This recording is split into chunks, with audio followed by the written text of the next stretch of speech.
Morning. We are going to discuss we are going to the next unit in the course on quantum mechanics, wave properties of particles. And the first topic I'm going to discuss is on de Broglie waves. Before going to the details of how de Broglie arrived at this idea, and we will also discuss some particular problems. Before going to those details, let us first see what was the context in which this idea came. In the previous unit, we discussed Bohr model in detail. We know that Bohr model was highly successful in explaining many properties of hydrogen atom. For example, its radius, its binding energy, and the different spectral series, and its yeah, those properties Bohr model was able to explain.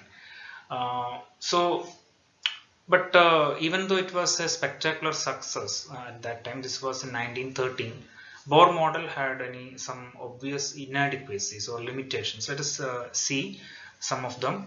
One is that it failed to explain to predict the observed intensities of spectral lines. Okay, even for hydrogen atom. That means why some of the lines in a particular spectral series, for example Balmer series, why some of the lines are more intense compared to the other. This could not be explained by Bohr model, and it had only limited success in predicting the emission and absorption wavelengths of multi-electron atoms. Okay, we have in the previous discussion on Bohr model, we have seen that Bohr was able to calculate and predict that some of the Fraunhofer lines in solar spectrum are due to singly ionized helium. Okay, so he was able to do that, but this success was limited. Okay, he could not, Bohr model could not explain exactly the emission and absorption wavelengths of multi-electron atoms, and it could not explain fine structure of spectral lines, Zeeman effect. Okay, why fine structure means some of the spectral lines, if you observe through high resolution spectrometers, each line is found to be a collection of closely spaced spectral lines. So this is called fine structure of spectral lines. And Zeeman effect means a spectral line is found to be split up into three or more um, lines in the presence of a strong magnetic field. So Bohr model was unable to explain why this was so, and it did not provide a complete description of how atoms and molecules interact with each other to form condensed matter. Okay, the formation of liquid solids, in general what we call condensed matter, is by the interaction between atoms and molecules. So how this interaction takes place, this could not be completely explained by Bohr model, or there was not a complete description of how this happens. Even though Bohr was, we have seen that Bohr in his initial papers, those three papers in 1913, he introduced the idea of electron shell structure, and how this shell structure could explain why some of the atoms, some of the elements are more active and compared to some other elements. Those ideas he initiated, but there was not a complete description of how atoms and molecules interact. So these were some of the limitations or inadequacies of Bohr model, which were identified soon after Bohr model was published in 1913. So this was the context, and also the quantum theory up to Bohr model, up to the success of Bohr model, mainly by mainly created by Max Planck in 1900, and then Einstein particularly in 1905 with his idea of the photon or energy quantum of radiation, and then by Niels Bohr. Okay, mainly by these three persons. The quantum theory was created, and it was applied to different phenomenon. This quantum theory up to the period of Bohr model was called old quantum theory. Okay, now the new quantum theory, which we now call quantum mechanics, started with de Broglie's idea of de Broglie waves. Okay, so let us see. So this was the period. I mean, after De Broglie proposed his idea 10 years after Bohr model. Bohr model came in 1913, as we know, and De Broglie's idea came in 1923. Okay, so let us move over to De Broglie. So this is the beginning of quantum mechanics proper, we can say. What was De Broglie's idea? Simply, every moving particle has a wave nature associated with it. Its wavelength is given by the formula lambda equals h by p, where h is Planck's constant and p is the momentum of the moving particle. And these waves, this wave nature or wave associated with a moving particle is called De Broglie wave or matter wave. De Broglie proposed his idea in 1923. Exactly on the first presentation was in a meeting of Paris Academy of Sciences on 10th September 1923. So we can say that was the beginning of quantum mechanics. Even though the quantum theory started by the idea of Max Planck, energy quantization idea of Max Planck in 1900, 23 years later, this particular idea that every moving particle has a wave nature associated with it, and this particular idea began a revolution in physics called quantum mechanics. The two ideas are connected, of course, and we can see that De Broglie got this idea surely from the old quantum theory of Max Planck, Einstein and Bohr. Those three persons in their different applications of quantum theory, those three persons helped De Broglie arrive at this idea. So we will have a detailed discussion of how De Broglie obtained this idea, and we will also apply this formula in different problems, and we will try to get a physical meaning or physical feeling of what type of or where we can this idea, this wave nature of particles are predominant, where it is negligibly small, so that we can use approximate theory, classical mechanics.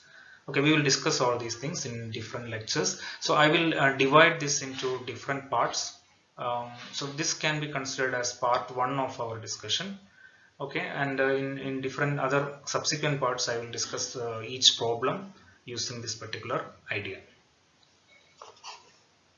De Broglie was a PhD student at that time in University of Paris University.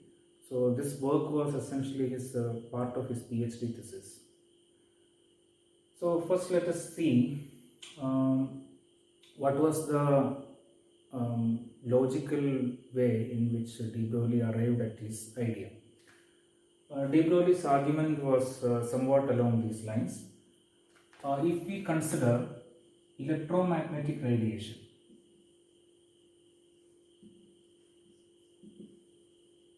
okay, at that time, that is by 1920s, it's already established that electromagnetic radiation has dual nature. This starts from the work of Max Planck and Einstein in the early first decade of 1900.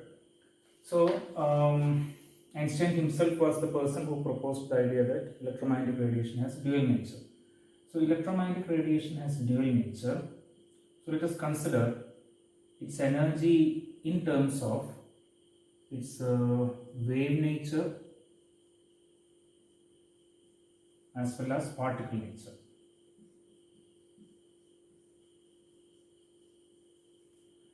So what is the energy of the electromagnetic radiation in terms of its wave nature?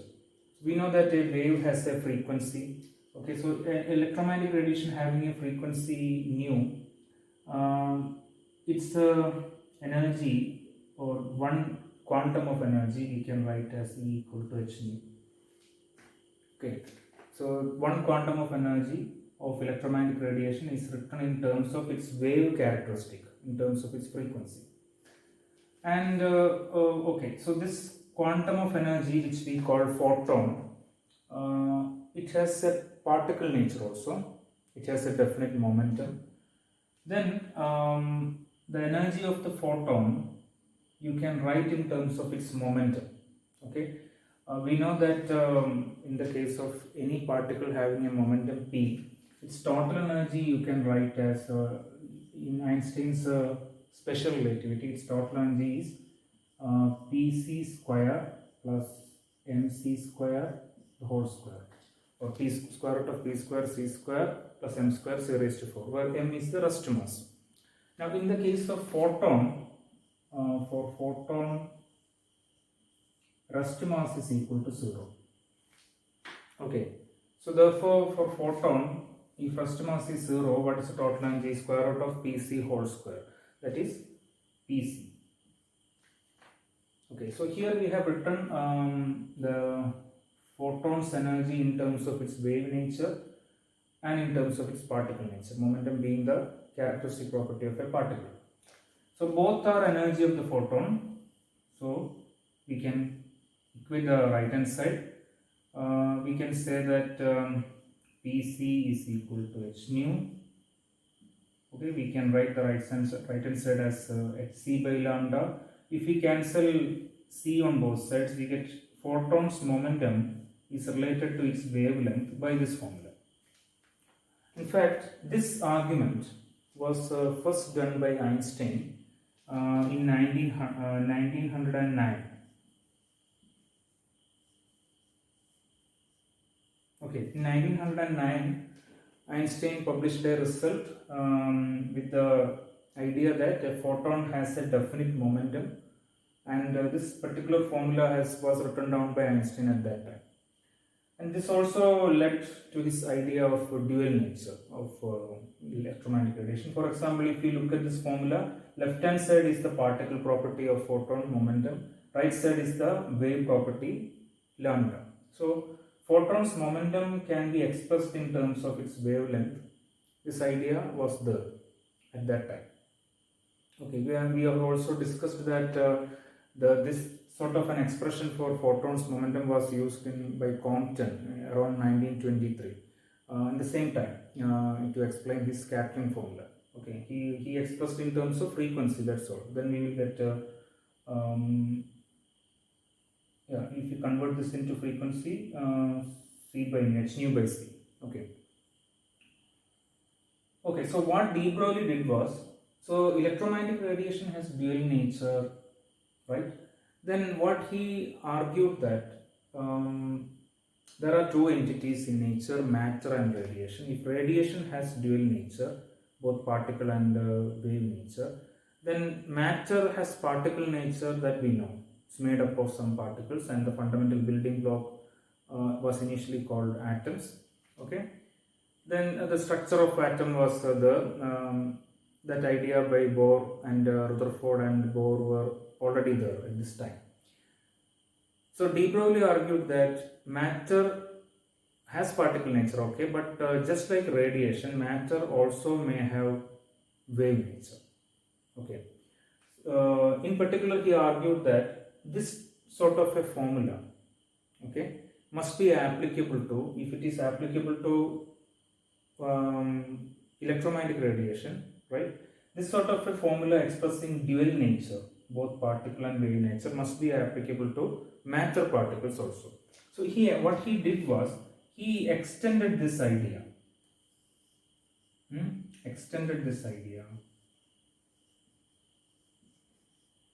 Matter particles.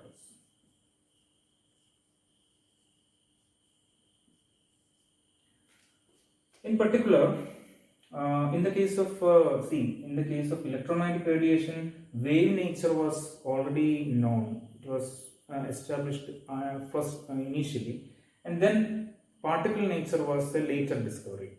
So Einstein wrote down a particle property in terms of wave characteristic. In the case of matter particles, the order of ideas was reversed. People knew, or we knew that matter has particle nature from direct observation, from experiments. So the idea that matter particles have momentum is already there.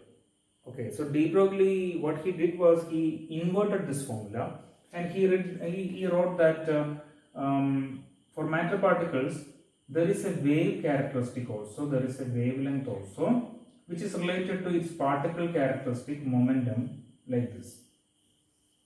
So you can see that essentially it is the same formula of Einstein applicable for electromagnetic radiation. but only with a slight change. Here, the wave characteristic is expressed in terms of particle characteristic. So from this formula, or based on this formula, de Broglie's argument is that it was that every moving particle, that is every particle with some momentum, every moving particle has a wave nature associated with it, and the wavelength of that wave is this. Okay, this wave was later named as, or this formula, this wavelength, we call as de Broglie wavelength.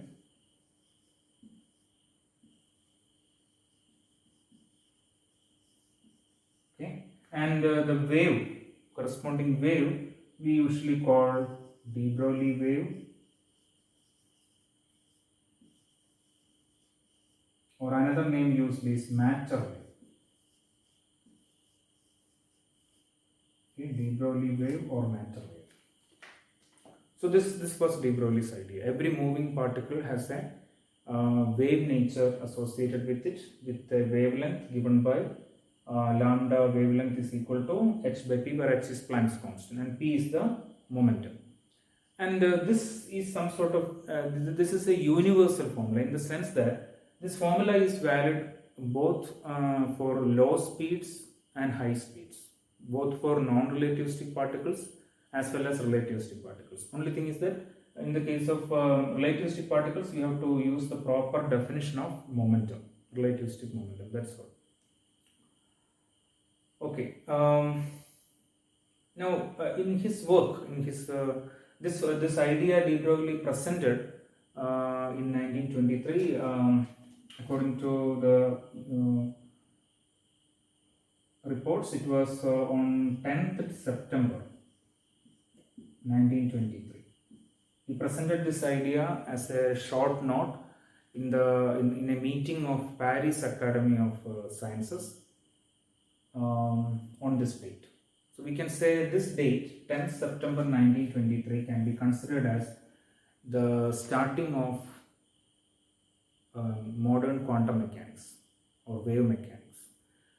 Okay, because the quantum mechanics that we know as such originated from de Broglie's idea. Okay, so this was a major step, and he in the same note, he extended this, he used this idea, and he showed that when we apply this idea to an electron which is confined to move along in a closed path, okay, in a circular path, just like in the case of an atom, an electron revolving, orbiting around a nucleus, then we can simply derive Bose quantization condition using this idea. Let us see how he showed that. This calculation he did in the same paper. Okay.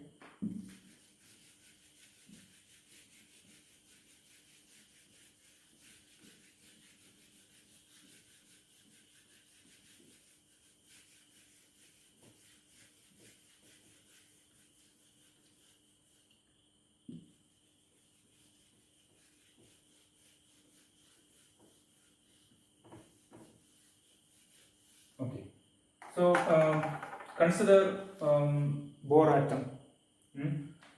Electron, consider the nucleus here, right? Hydrogen nucleus. Consider an electron revolving around the nucleus in a circular path of radius r. Okay. Now, according to de Broglie's idea, this electron has a wave nature, so let us call it as an electron wave.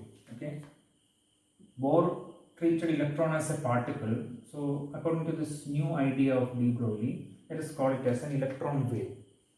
So how does a wave exist in a circular orbit? So let us consider a wave here. Okay,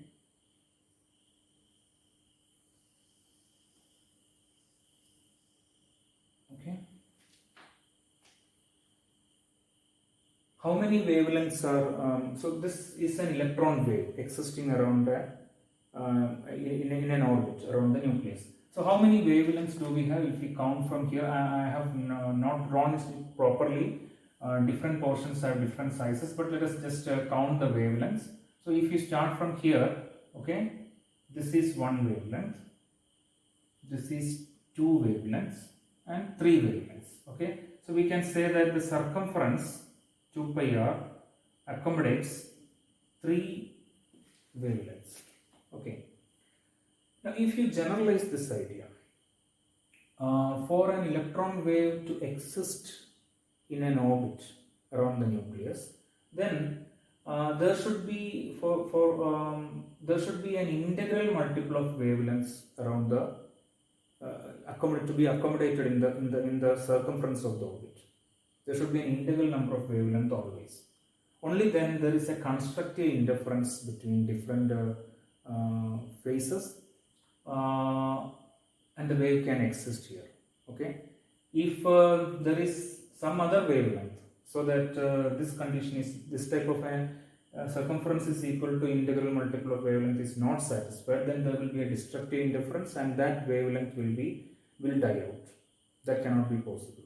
Okay, so for a standing wave pattern to be formed along the circular path, the condition is this: the circumference should accommodate an integral number of wavelengths. So if we generalize this idea, the general idea is that for standing wave pattern to be formed in a circular orbit, the circumference should accommodate an integral multiple of wavelengths. Now, suppose this electron, it is a particle also, its velocity is v. If its velocity is v, then its a wavelength we can write as h by p, right? Okay, so the momentum, actually the relativistic expression for momentum is gamma times mv. That's the relativistic definition for momentum. M is the rest mass and gamma is this factor, 1 by root of 1 minus v square by c square. Okay. But in the case of Bohr atom, we have done some calculation before during the discussion of Bohr atom. In the case of Bohr atom, the velocity of the electron in the first Bohr orbit, is something like 2.2 into 10 raised to 6 meter per second. Okay, and that is the maximum velocity. As electron, if you go outward to higher and higher orbits, electron speed decreases, orbital speed decreases. So the maximum speed is 2.2 into 10 raised to 6 meter per second. Now this 10 raised to 6 meter per second is strictly non-relativistic limit. I mean, it's in non-relativistic realm. Therefore, we can say that here in this case, gamma is approximately 1 because v is very small compared to c in this case.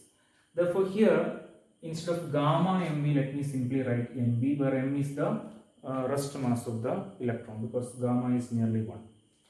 Okay, now if you rearrange this formula, we can write mvr is equal to, take this 2 pi to the right side, n times h by 2 pi. What is this? mvr is the angular momentum of the electron in this orbit, and angular momentum should be an integral multiple of h by 2 pi. This is nothing but Bohr's quantization condition. So de Broglie did this derivation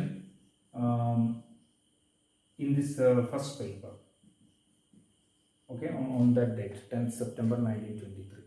So the fact that he was able to give a simple derivation of Bohr's quantization condition, which Bohr gave as a postulate. Okay, Bohr also obtained this condition. We have discussed that. Bohr used some correspondence principle and to deduce this condition, okay, in his work, in his paper. But here de Broglie derived it from a simple physical picture of the atom. So what sort of a physical picture was provided by de Broglie?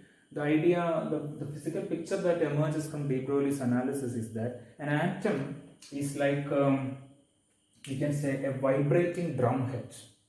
Okay, imagine a drum. The membrane is stretched on the drum. So if it is vibrating, it's like a vibrating, consider this vibrating membrane on the drum. Okay, then it can accommodate only some discrete quantities of wavelengths. Only some wavelengths are allowed to vibrate, to form the standing wave patterns on the ground. Just like that, this electron wave can have only certain wavelengths, satisfying this condition. Okay, so this is like a vibrating drum. This type of a simple physical argument de Broglie provided to derive Bose condensation condition, which gave some legitimacy to his analysis, to his idea that every moving particle has a wave nature. And in 1923, at that time, there was no experimental evidence for that. Nothing. In that sense, it was de Broglie's idea was more revolutionary than we can say Einstein's idea of photon, because Einstein and before that Max Planck put forward this idea of energy quantum for electromagnetic radiation because they had some experimental data before them. We know that Max Planck put forward this energy quantization idea to derive the correct formula for blackbody radiation. So blackbody radiation curve was already there before him. The data was already there before him. The experimental evidence was there. For Einstein also, he analyzed blackbody radiation formula in his own way, and he got this idea of energy quantum for, he got this idea that electromagnetic radiation is always quantized, and he applied this idea to validate his idea. He applied his idea on some experiments, photoelectric effect. The experimental data was already there before him. Okay, so the idea of energy quantization or the particle nature of electromagnetic radiation originated from experimental data, experimental evidence. But this idea, wave nature of matter, there was no experimental evidence for de Broglie's idea. But surely we can say that de Broglie put forward this idea not in some vacuum, because only he was able to do this analysis only because dual nature of electromagnetic radiation, particle nature of electromagnetic radiation was discovered prior to that.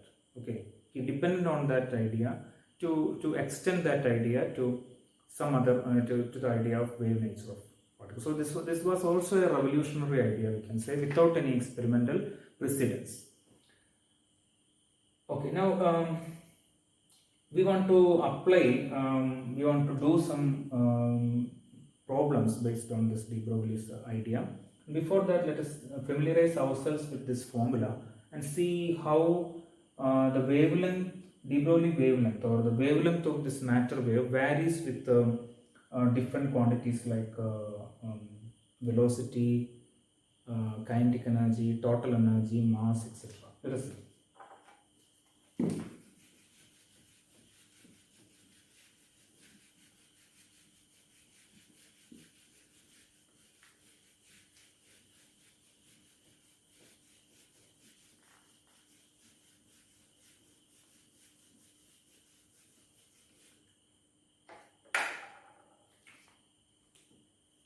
So first let us consider how de Broglie wavelength varies with the velocity of the moving particle.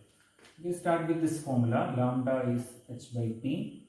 This formula is always applicable, as I told you, this formula is always applicable for non-relativistic particle and relativistic particles. So we want to see how the wavelength varies with velocity. So let us write the correct expression for momentum, relativistic expression for momentum. So it is gamma mv. Okay, so as we know, this gamma is 1 by root of 1 minus v square by c square. So if I substitute for gamma, what you get is h by mv. Gamma root of 1 minus v square by c square will go to the numerator. Okay. So if v increases, what happens?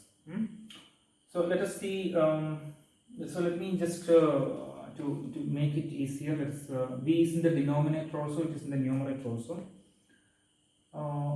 So in order to make it easier, let us just rewrite in this way. Let me multiply. So there is a v by c here. Let me write this also as v by c. So let us multiply c here and the denominator. So we can write this as h by mc root of 1 minus v by c whole square divided by this v is there, and if one c comes here, then one c should go here also. Okay.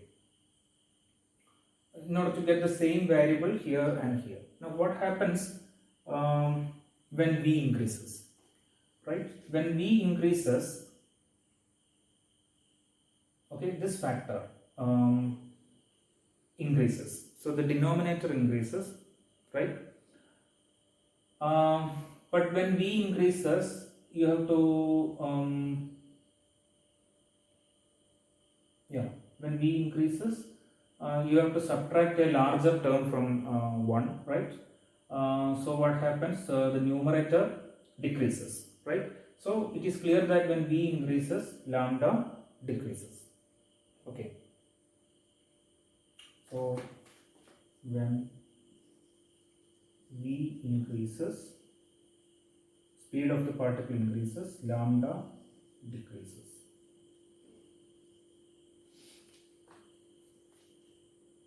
Okay.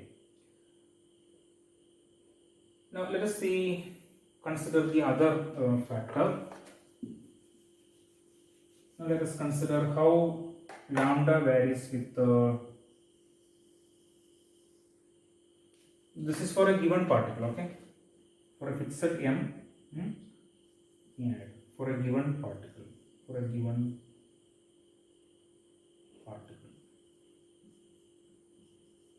of first mass m.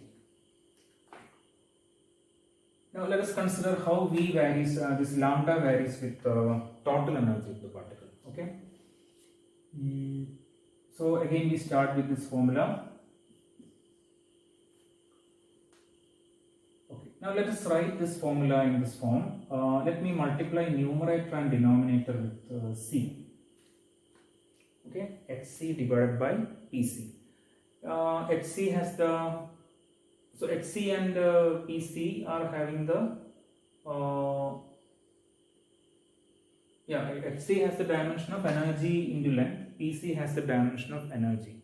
Okay, that is clear from the relativistic formula for total energy. pc has the dimension of energy, hc has the dimension of energy into length, so dimensionally this is fine. Now let me rewrite this pc in terms of total energy.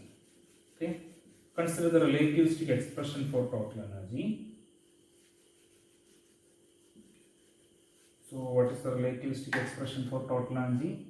Earlier we have written that E is equal to square root of Pc whole square plus Mc square the whole square. If we square both sides, E square equals Pc square plus Mc square the whole square. Correct? So what is Pc square?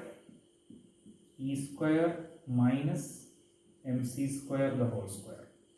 Therefore what is Pc? Hc divided by square root of E square minus Mc square the whole square. This is lambda in terms of total energy of the particle. Okay. So what happens to lambda when total energy increases? It is clear, for a given particle, m is fixed. This is the rest energy of the particle. So if total energy increases, these are all constants. So if total energy increases, lambda decreases. So lambda decreases with E for a particle, for a given particle. Okay, that means if m is fixed for a given particle, means mass is fixed. If we increase the total energy, then lambda decreases. Let me call this as let us say 2a. Now look at the formula again. Suppose we fix the total energy and increase the mass. Okay. So for a given total energy, if we consider different particles with given total energy, let us say electron, proton, neutron, etc. So for a given total energy, if mass increases, then what happens to lambda? it's clear that lambda decreases. When mass increases, what happens? When mass increases, this denominator, you have to subtract a larger term. That means denominator will decrease. That means lambda will increase. So, for a given E, total energy, lambda increases with M. Right? As mass increases, denominator decreases, so lambda increases. So when mass decreases, what happens? When mass decreases, denominator increases and lambda decreases. Okay. So what happens when mass is 0? When mass is 0, this quantity becomes 0, so denominator is maximum, so lambda is minimum. Okay. So we can also say that lambda is minimum. That means we are talking about for a given energy. When you fix the energy, as mass increases, lambda increases, mass decreases, lambda decreases, and lambda is minimum for a particle with 0 rest mass. Okay, what is a particle with 0 rest mass? That is photon. So for a given total energy, de Broglie wavelength is minimum for a photon. And what is that value? That value is lambda is equal to hc divided by E. This is the de Broglie wavelength for a particle with 0 rest mass. That is de Broglie wavelength for a photon, where E is the total energy.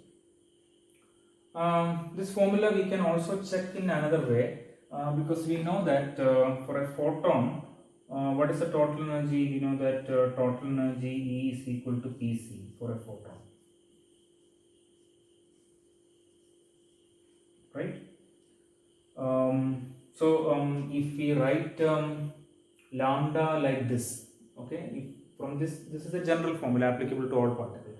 But for photon, what is Pc? Pc is nothing but total energy. So this formula you can simply obtain for a photon from this argument also. Okay, so I think this is clear. When total energy increases, lambda decreases, and for a given particle, and for a given total energy, lambda increases with m, decreases when m increases, lambda increases, and when m decreases, lambda decreases, and lambda is minimum for photon or some particle with 0 rest mass. Okay, now let us look at the variation with kinetic energy. Okay, so what we have to do is, let us change this equation or rewrite this equation in terms of kinetic energy. So for that, what we have to do is, this total energy we can write as, in terms of kinetic energy and rest energy. Total energy I can write as kinetic energy plus rest energy. Okay, if we substitute that here, then okay, this is let us consider 3. So if we substitute it here, kinetic energy plus rest energy whole square, okay, then I can expand that. So what is our expression for lambda? Lambda is hc divided by square root of total energy becomes kinetic energy plus rest energy whole square. There is an e square here, minus mc square the whole square, right? So if we expand it, you have kinetic energy square plus 2 times kinetic energy into rest energy plus rest energy square. Rest energy square will cancel here. So we have lambda is equal to hc divided by kinetic energy square plus 2 times kinetic energy into rest energy, all in the square root. Maybe you can simplify it further. Simply you can say that this is equal to, I can take a kinetic energy term outside from both. So we have kinetic energy plus 2 times rest energy. Okay. So this is the expression for lambda, relativistic expression for lambda in terms of kinetic energy. So our question is, what happens for a given particle? What happens when kinetic energy increases? It is obvious, when kinetic energy increases, lambda decreases. So lambda decreases with kinetic energy for a given m or a given particle. Let us call it 3a. Now here let us consider the reverse case. Let us say 3v. What happens when you fix the kinetic energy and increase mass? For a given kinetic energy, if you increase the mass, it is also in the denominator, lambda decreases. So for a given kinetic energy,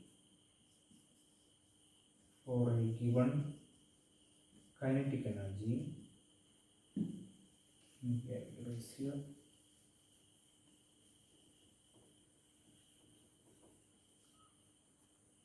Okay, for a given kinetic energy, lambda decreases with m.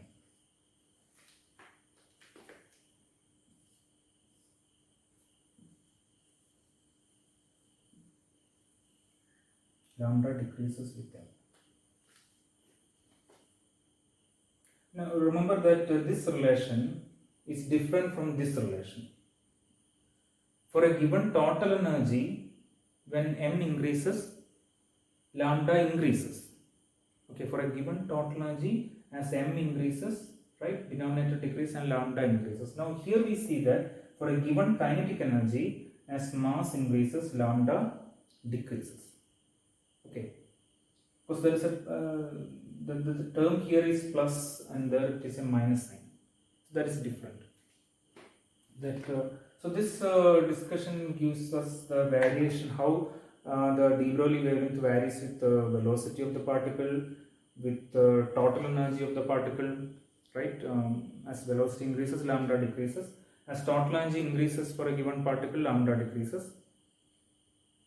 As kinetic energy increases for a given particle, lambda decreases. And how it varies with mass.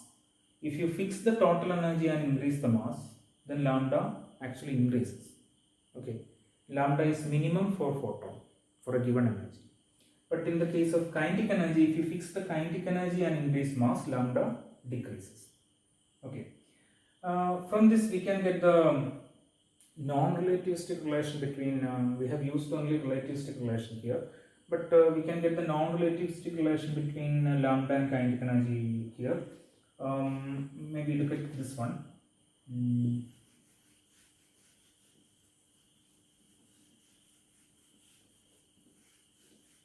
So what is a non-relativistic formula? What is a non-relativistic limit? Non-relativistic limit is when, so the non-relativistic limit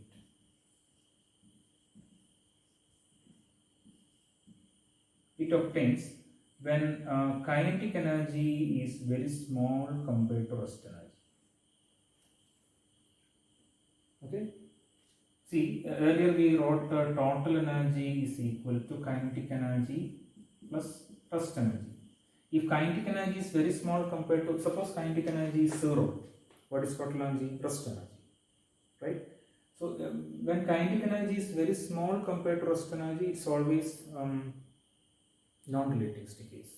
Kinetic energy extreme, consider the extreme case. If kinetic energy is 0, there is particle is completely at rest. So whenever kinetic energy is very small compared to rest energy, understand that the particle is moving in low speeds. So it's a non-relativistic situation. So if kinetic energy is very small compared to rest energy, what happens to this formula? You can out of this sum, you can neglect this kinetic energy because rest energy is very small, very large. So this formula reduces to lambda is equal to hc divided by square root of 2 mc square into kinetic energy. Right, this kinetic energy is neglected. Kinetic energy plus 2 mc square is nearly 2 mc square. So 2 mc square times kinetic energy. So this is the non-relativistic formula, we can say. Maybe you can further simplify, you can cancel this c square, you can take out and cancel with, what is this m? Rest energy, rest mass. So you can, c square you can take out, it will be c, you can cancel with this one. So you can also say this is equal to h by square root of 2m into kinetic energy. Okay. the non-relativistic relation between lambda and kinetic energy. Okay, this is the relativistic expression. This is a non-relativistic expression. This non-relativistic expression we can directly obtain from this formula also. We know that non-relativistically kinetic energy can be expressed in terms of kinetic energy can be expressed in terms of momentum, like kinetic energy equal to p square by 2m. You can write kinetic energy as half mv square, which we can rewrite like this, right? Now from this you can say what is momentum. Momentum is if you cross multiply 2m kinetic energy, right, which will give you this one. Lambda is nothing but h by p, and instead of momentum, if we substitute square root of 2m kinetic energy, you will get that. So either you can start with this, or you start with the relativistic expression, you will get this, and from this then you can take the non-relativistic limit to the arrive at this one. So whenever the speed is small, you can use this expression. Okay, so that this is always accurate, but when the speed is in the non-relativistic limit, this is an easier formula. You can use this one, right, which can get in along this track from relativistic formula. You can take the non-relativistic limit, or you can take the non-relativistic expression for kinetic energy. From that you can calculate momentum and you can reach here. Okay, now so in this argument m is the rest mass because gamma is nearly 1. Okay, yeah. So this is how de Broglie wavelength varies with the different parameters of a moving particle. Now let us consider different physical situations. Okay, then let us try to calculate the de Broglie wavelength of different physical quantities.